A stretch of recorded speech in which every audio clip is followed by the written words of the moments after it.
င်္ဂလာပါတငယ်ချင်းတို့ရေဒီနေ့မှာတော့မျက်နှာပေါ်ကဝက်ရှန်လေးမပြောက်တာလူတော်တော်များများတူနေတဲ့ပြဿနာပါဒါကြောင့်ဒီဗီဒီယိုလေးနဲ့အတူတူအရင်ဆုံးလေ့လာကြည့်ကြမယ်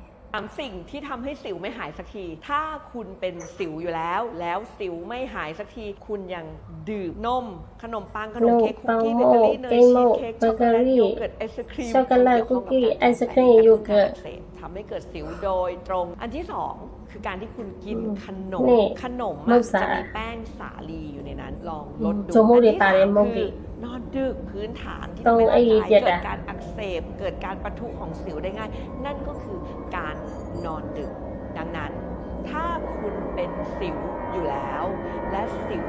คุณไม่หายสักทีคุณลองดูค่ะว่าคุณมีพฤติกรรม3อย่างนี้ไหมและถ้ามีคุณลองลดหรืองดสิวคุณจะดีขึ้นหรืออาจจะหายได้เลยค่ะ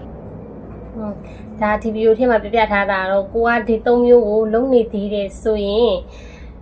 ဝက်ရှန်ကပေါက်နေအောင်ပါလေအဲ့ဒါကြောင့်မလို့ဒီ၃မျိုးမလုပ်ပဲနဲ့ချောင်းကျင်လိုက်လို့ရှိရင်ဝက်ရှန်တွေကလုံးဝပျောက်သွားလဲဖြစ်နိုင်တယ်ရော့သွားလဲဖြစ်နိုင်တယ်တခါတလေကြလို့ရှိရင်ကိုကအိတ်ရှိမှမအိတ်တာတို့ရေလုံလောက်မတောက်တာစိတ်ဖိစီးကြီးများတာတွေမတိတ်တာတွေစားတာတွေတချို့ဆိုရင်လက်မတန့်မဲနဲ့မျက်နှာကိုမကြာခဏကိုင်တာတွေဆိုရင်ဝက်ရှန်ဖြစ်ရတဲ့အကြောင်းရင်းထဲမှာတစ်ခုပါတယ်ပေါ့နော်အားကြောင့်ရေမများတောက်မဲနေထွက်တဲ့အချိန်မှာ sunscreen လေးတွေလိမ့်မမိဘူးဆိုရင်